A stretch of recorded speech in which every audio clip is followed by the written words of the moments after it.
लिए कि जहाँ जिक्र हबीब होता है वहाँ खुद खुदा भी करीब होता है। उनकी महफिल में बैठने वाला आदमी खुश नसीब होता है। ये जिक्र हुसैन की महफिल है। सुनो शहादत कि जब हजरत उसी करबला के मैदान में जब हजरत सज्जिदना इमाम अली असगर को शहीद कर दिया गया, नन्हे मासूम अली असगर की शहादत हो गई और शहादत होने के बाद हजरत सज्जिदना इमाम अली मुकाम सज्जिदना इमाम हुसैन रजी अल्लाह ताला अन्हु ने अपनी गोद में उस नन्हे मासूम अली असगर को लेकर के उसी करबला के मैदान में जाकर के एक कब्र खोदी और कब्र को खोद करके और उनको तब जैसे ही कब्र में उतारा है, कब्र में उतार करके यूं इरशाद करते हैं कि एक नन्ही सी कब्र खोद के असगर को गाड़ कर हुसैन उठ खड़े हुए, हुसैन उठ खड़े हुए असगर को गाड़ कर। मेरे आका हुसैन ने अली असगर को दफन करने के बाद मेरे आका हुसैन जब अपने खेमे की तरफ पलटे हैं और खेमे की तरफ पलटने के बाद जब मेरे आका हुसैन ने लोगों को मुलाहिजा किया, लोगों की जिंदगी को मुलाहिजा किया, हजरत सैयदा ज़ैनब की बारगाह में पास पहुंचते हैं और अर्ज करते हैं, इरशाद फरमाते हैं, ऐ मेरी बहन ज़ैनब लाओ मुझे मेरे नाना मुस्तफ़ा का अमामा दे दो, अमीर हमजा की ढाल दे दो, अली मेरे बाबा अली की कमान तलवार दे दो। जब मेरे आका हुसैन ने जब बहन ज़ैनब से मांगा, बहन ज़ैनब ने ला करके नाना मुस्तफ़ा का अमामा दिया है और नाना मुस्तफ़ा का अमामा देने के बाद अमीर हमजा की ढाल दी। उसके बाद हजरत अली शेर खुदा की वो जुल्फ़िकार हैदरी ला करके दी और मेरे आका हुसैन जब मैदान कारज़ार में जाने की तैयारी करने लगे उस वक्त सैयदा ज़ैनब यूं अर्ज करती है, ऐ मेरे भाई हुसैन आप मैदान कारज़ार में ना जाए, अगर मैदान कारज़ार में आप चले जाएंगे तो ये जहन्नमी दरिंदे आपको कत्ल कर देंगे और आपके कत्ल होने के बाद मेरा कोई हमसाया नहीं होगा, मेरा कौन यारो मददगार होगा। मेरे आका हुसैन इरशाद फरमाते हैं, ऐ बहन ज़ैनब मैं तेरे तरह तुम्हें अल्लाह के भरोसे छोड़ करके मैदान कारज़ार में जा रहा हूँ और मैदान कारज़ार में इसलिए जा रहा हूँ कि ये लोग इसलिए ये लोग मेरे भी खून के प्यासे हैं, मेरा भी खून लेंगे, मुझे भी कत्ल करेंगे, मुझे भी शहीद करेंगे। मेरे आका हुसैन जब मैदान कारज़ार में घोड़े पर सवार होकर के पहुँचे हैं, मैदान कारज़ार में पहुँचने के बाद मेरे आका हुसैन इरशाद फरमाते हैं, ऐ उबैदुल्लाह इब्न ज़ियाद के सिपाहियों सुनो सुनो, तुम मुझे कत्ल ना करना, मुझे कत्ल करने की कोशिश ना करो, इसलिए कि अगर तुम मुझे कत्ल कर दोगे तो तुम्हारी बख्शिश कहीं नहीं होगी, इसलिए अगर तुम मुझे कत्ल कर दोगे तो तुम्हारी बख्शिश तुम्हारी शफाअत मेरे नाना मुस्तफ़ा नहीं फरमाएंगे।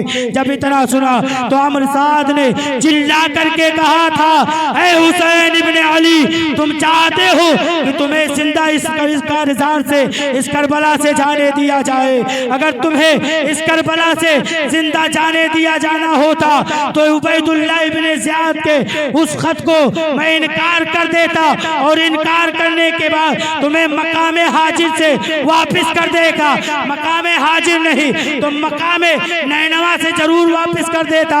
ऐ मेरे आका हुसैन आप वापस चले जाओ, लेकिन उबैदुल्लाह इब्न ज़ियाद ने मुझे रह की हुकूमत देने को कहा है, मैं सब तो खो सकता हूँ लेकिन रह की हुकूमत नहीं खो सकता। मेरे आका हुसैन के इस गुफ्तगू से अमर साद का कलेजा तो दहल गया, सिमर जिल जोशन का कलेजा तो दहल गया, लेकिन वही यजीदी कुत्तों के जहन्नमी सिपह सालारों ने क्या किया कि मेरे आका हुसैन जिस तरह भी तलवार चलाते, अगर मसला की तरफ अगर जुल्फ़िकार हैदरी दौड़ जाती तो लाशों के लाश गिर जाते थे। अगर मैमना की तरफ तलवार जुल्फ़िकार हैदरी दौड़ जाती तो जुल्फ़िकार हैदरी लाशों के ढेर लगा देते। यूं समझिए कि अगर पूरब से वो तलवार चलती तो पश्चिम जाकर के रुकती और लाशों के ढेर लगाती हुई नजर आती थी। अगर वही तलवार उत्तर से चलती तो दक्षिण तक इस तरह लाशों के ढेर लगाती चलती थी। लेकिन वही आका हुसैन तलवार चलाते रहे, तलवार चलाते रहे। यजीदी घबरा घबरा करके परेशान होते रहे। सिमरजील जौशन भी परेशान है, अमर साहब इब्ने साद भी परेशान है। उबैदुल्लाह इब्ने ज़ियाद ने जब गवर्नर हाउस से देखा वो भी परेशान हो गया। ये तो तरे तनहा 58-60 साला बुजुर्ग 59 साला बूढ़ा जो करबला की सरजमीन पर तरे तनहा 22,000 के मुकाबले में डटा हुआ है। मेरे आका हुसैन के उस चाल को देख करके, उस तलवार की ढाल को देख करके इस तरह लग रहा था कि जब मेरे आका हुसैन तलवार चला रहे थे तो ऐसा नहीं था कि सिर्फ आका हुसैन की तलवार चल रही हो। ऐसा लगता था कि आसमान की बजलियां हजरत इमाम हुसैन की उस तलवार में समा गई हो। जब आका हुसैन की तलवार चल रही थी तो ऐसा नहीं लगता था कि सिर्फ तरह आका की तलवार का हुसैन की जुल्फ़िकार हैदरी चल रही हो। यूं लग रहा था कि मलाइका अर्श से दादे शुजात दे रहे हैं। यूं लग रहा था कि फातिमा-तुज़-ज़हरा हज़रत फातिमा-तुज़-ज़हरा का खून नया खून बढ़ करके इमाम हुसैन के रगों में दौड़ रहा हो। आका मौला हज़रत शेरे खुदा मौला अली दादे शुजात दे रहे हैं। नाना मुस्तफ़ा जो दादे शुजात दे रहे हैं। ऐ बेटा हुसैन इस कारज़ार में पढ़ते जाओ, इन 22,000 पर तरे तला तुम्हारी तलवार भारी होगी। आखिर वो सिमरजील जौशन भी परेशान है कि ये तरे तनहा हमारा तो निस्तो नाबूद कर देगा, हमारा खात्मा कर देगा। आखिर इस तलवार को रोका कैसे जाए, इस तलवार को रोका कैसे जाए, इस तलवार को थामा कैसे जाए। इस तलवार का रुकना बहुत जरूरी है। अगर ये तलवार रुकेगी तो यजीदी बचेंगे, अगर तलवार नहीं रुकेगी तो यजीदी तो खासतर हो जाएंगे। वही आका हुसैन की तलवार इस तरह चलती रही, इस तरह चलती रही कि नमाज जुमा के बाद, ज़ोहर की नमाज के बाद असर के वक्त तक ये मुफस्सिरीन बयान करते हैं, या सुबह से लेकर के दोपहर के वक्त तक यानी जुमा के वक्त तक दो रिवायतें हैं। दोनों रिवायतें यूं है, या सुबह से ज़ोहर तक या ज़ोहर से असर तक तलवारें चलती रही। वो तलवार को रोकी कैसे जाए। वो तलवार न प्यास से रुकी, न भूख की शिद्दत से रुकी, न अली अकबर की तड़पती हुई जवानी रोक सकी, न कासिम का शबाब रोक सका, न अब्बास अलमबरदार के कटे हुए बाजू रोक सके। आखिर उस तलवार का रुकना बहुत जरूरी था। यजीदी नुक्ते नजर से वो तलवार रुकेगी तो यजीदी बचेंगे, अगर तलवार चलती रही तो यजीदी तो निस्तो नाबूद हो जाएंगे। लेकिन वही आका हुसैन की एक ऐसा वक्त आया, ऐसा लम्हा आया जिस वक्त में, जिस लम्हे में आका हुसैन की तलवार रुक गई। इस तरह तलवार रुकी किस लिए? यूं रुकी कि कूफा की जामा मस्जिद से अल्लाहु अकबर की सदा बुलंद हुई थी। सदा बुलंद हुई, कानों में जैसे हजरत इमाम हुसैन के अजान की सदा बुलंद हुई, हैया अलस सला गूंजी, हैया अलल फला। आका हुसैन की तलवार रुक गई। अमर साद देख करके हैरान हो गया, सिमरजील जौशन परेशान हो गया, उबैदुल्लाह इब्ने ज़ियाद घबराने लगा। आखिर ये तलवार जो भूख से न रुकी, प्यास से न रुकी, जो मायजे खतर के अंदेशे जाने से अंदेशे ने न रोक सकी, आखिर ये तलवार रुकी क्यों है? जब अमर साद ने कूफा के जामा मस्जिद की तरफ गौर किया तो क्या सुनता है कि हैया अलस सला हैया अलल फला की सदाएं बुलंद हो रही है। आका हुसैन के कानों में उसकी सदा गूंज रही है। आका हुसैन की तलवार रुक गई। जब तलवार रुकी तो मेरे आका हुसैन ने यजीदियों से मोहलत मांगी, है यजीदियों मोहलत दे दो, लड़ाई तो पूरे दिन की बाकी है, मुझे थोड़ी सी मोहलत दे दो, 2 रकात शुक्राने की नमाज अदा कर लेने दो, रब की वादानियत बयान कर लेने दो, इबादत इलाही में मुझे मसरूफ हो लेने दो। मेरे आका हुसैन ने जब मोहलत मांगी, शिमर जिल जोशन बड़ा चालू था, बहुत होशियार था। जब आका हुसैन ने मोहलत मांगी, तलवार रुकी और मोहलत मांगी, तो आका हुसैन को मोहलत दे दी गई। जब मोहलत दे दी गई, मेरे आका हुसैन ने उसी करबला में तयम्मुम फरमाया। तयम्मुम फरमा करके किस चीज से तयम्मुम फरमाया? नारे फरात पर यजीदियों का पहरा था, पीने के लिए पानी नहीं था, वजू करने के लिए कहां से मिलता? मिट्टी भी नहीं मिल रही थी, धूल उड़ रहे थे, उस उड़ते हुए धूल से तयम्मुम कैसे किया जाता? मेरे आका हुसैन ने हजरत अली अस्कर के उसे खून से तयम्मुम कर लिया था।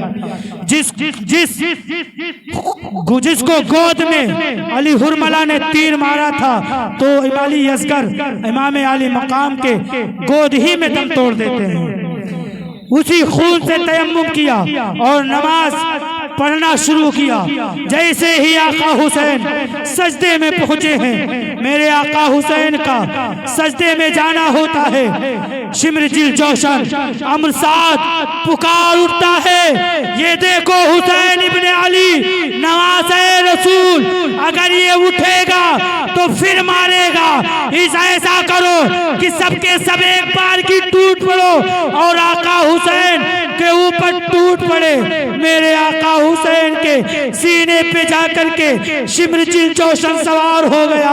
अमर साद भी जाकर के घेर लेता है, चारों तरफ से यजीदी कुत्ते आकर के घेर लेते हैं और हर तरफ से फिर नारे जहन्नम के वही कुत्तों ने जब घेरा है, 2,22,000 के नरगे में तरे तरह मेरा आका हुसैन है। अब मेरा आका हुसैन सजदे से अगर सर उठाएगा तो फिर इन्हें मारेगा, लेकिन वो वक्त, वो लम्हा करीब आ गया, जिस लम्हे में, जिस वक्त में मेरे आका हुसैन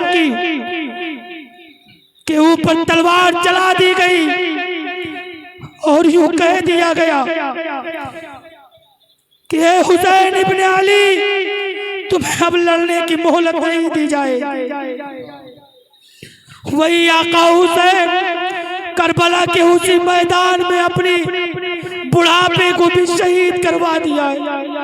मेरे आका हुसैन की गर्दन पर जब तलवार चली है, तो मेरे आका हुसैन को ये भी खबर नहीं थी कि मेरे गर्दन पे तलवार चल रही है।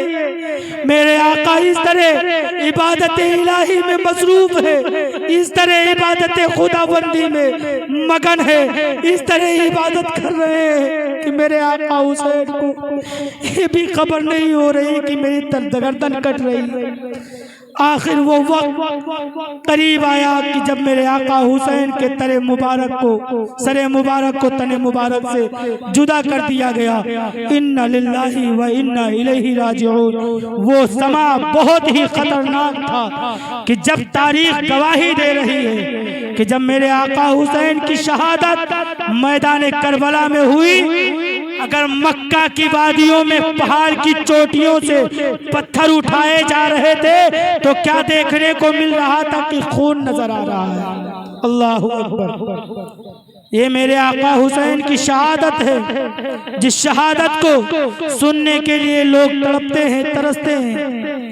मेरे आका हुसैन जब का मैदान कारजार में, उसी मैदान करबला में शहीद हुए, उस वक्त इस तरह अंधेरा छा गया, इस तरह अंधेरा छा गया, ऐसा लगता था कि रात की स्याहियां दिन में फैल रही हो, दिन में तमाम स्याहियां, दिन की तमाम उजाले रात की स्याहियों में बदल गए। आका हुसैन की शहादत के गम को आसमान ने भी मनाया, फरिश्तों ने देखा, फरिश्ते रो पड़े। आका हुसैन की ये नवासे रसूल की शहादत है, ये नवासे रसूल का गम है। अगर इस आसमान पर बैठ करके आका हुसैन के, नवासे रसूल के गम को नहीं मनाओगे तो कल बरोज़े महशर जवाब क्या दोगे? तारीख गवाही दे रही है कि हर तरफ से अंधेरा ही अंधेरा था। जिधर भी नजर जाती उधर सिर्फ अंधेरा नजर आता था। सैयदा ज़ैनब खुद बयान करती हैं कि जब आका हुसैन की शहादत हो गई, उस शहादत के बाद जब आपके लाश मुबारक को जब गवर्नर हाउस ले जाया गया, उस वक्त मेरे आका हुसैन को सैयदा ज़ैनब ना देख सकी कि आखिर मेरा भाई हुसैन शहीद हुआ है, आखिर मेरा भाई हुसैन शहीद होकर के उसकी लाश कहाँ है, उसका सर कहाँ है। मेरे आका हुसैन को सैयदा ज़ैनब ना देख सकी। सैयदा ज़ैनब खुद बयान करती है कि मैं उनकी लाश को नहीं देख सकी, इस तरह अंधेरा छाया हुआ था। और जब मेरे आका हुसैन के सरे मुबारक को खींच लेजे में लगा करके कूफा की वादियों में घुमाया गया था, उस वक्त सरे हुसैन से ये पैगाम मिल रहा था कि ऐ उम्मत मोहम्मदिया में, मेरी नाना के उम्मत में पलने वालों, ये देखो हुसैन है, हुसैन जिसने अपना कुंबा लुटा दिया फिर भी सब्र किया है। अगर मेरे मुस्तफा की शरीयत पर कोई आ जाए तो तुम्हारा फरीजा बनता है तुम उसके सीने पर चढ़ करके, उसकी छाती पे चढ़ के लब्बैक या रसूलुल्लाह की सदा बना। मेरे आका हुसैन खुशी करबला के मैदान से ऐसा पैगाम दे रहे हैं, ऐसा पैगाम दे रहे हैं जिस पैगाम को उम्मत मोहम्मदिया ने सोच लिया तो आंखें अश्कबार हो जाती हैं, आंखें नम हो जाती हैं। सैयदा ज़ैनब फरमाती है कि जब आका हुसैन की शहादत हो गई, उस शहादत जब आका हुसैन की लड़ाई के वक्त कोई उनका यारो मददगार नहीं था, लेकिन जब शहादत हो गई तो सैयदा ज़ैनब फरमाती है कि मेरे सर से जब दुपट्टा भी खींच लिया गया, सर से जब दुपट्टा खींच लिया गया, उस वक्त मैंने क्या देखा कि पश्चिम साइड जानिब से या पूरब या उत्तर दक्षिण जानिब से कोई आ रहा है, कोई घोड़सवार आ रहा है। हजरत सैयदा ज़ैनब फरमाती है कि जब मैंने उस घोड़सवार को आता हुआ देखा तो उस घोड़सवार से मैंने यूं अर्ज किया, ऐ घोड़सवार तुझे खुदा का वास्ता दे रही हो, तू जहां है वहीं ठहर जा, इसलिए कि इस वक्त बीमार ज़ैनुल आबिदीन के सिवा मेरे खेमे में कोई नहीं है। मेरा भाई हुसैन भी शहीद हो गया है। लेकिन सैयदा ज़ैनब फरमाती है जिस तरह मैं खुदा का वास्ता देती गई, उसी तरह वो घोड़सवार बुर्का पोश आगे बढ़ता गया, आगे बढ़ता गया। जब मेरे खेमे के करीब आया, मेरे खेमे के करीब आया तो मैंने पूछा, ऐ घोड़सवार, ऐ बुर्का पोश, तू आखिर कौन है? अपने चेहरे से नकाब की पट्टी को हटा दे, अपने चेहरे से नकाब की पट्टी को हटा दे। आका हुसैन, आका हुसैन, वाका हुसैन की उस शहादत के बाद सैयदा ज़ैनब बयान करती है, जब उस चेहरे से अपने नकाब की पट्टी को हटाया तो क्या देखती है कि बाबा अली आ गए हैं, बाबा अली आ गए हैं। कदमों में गिर करके सैयदा ज़ैनब रोने लगती है, अर्ज करती है, ऐ मेरे बाबा जान, आप उस वक्त कहाँ थे जब भाई हुसैन को शहीद किया जा रहा था, अब्बास के बाजू काटे जा रहे थे, अली अकबर के लाश पर घोड़े दौड़ाए जा रहे थे, कासिम का शबाब लूट रहा था, मासूम अली असगर के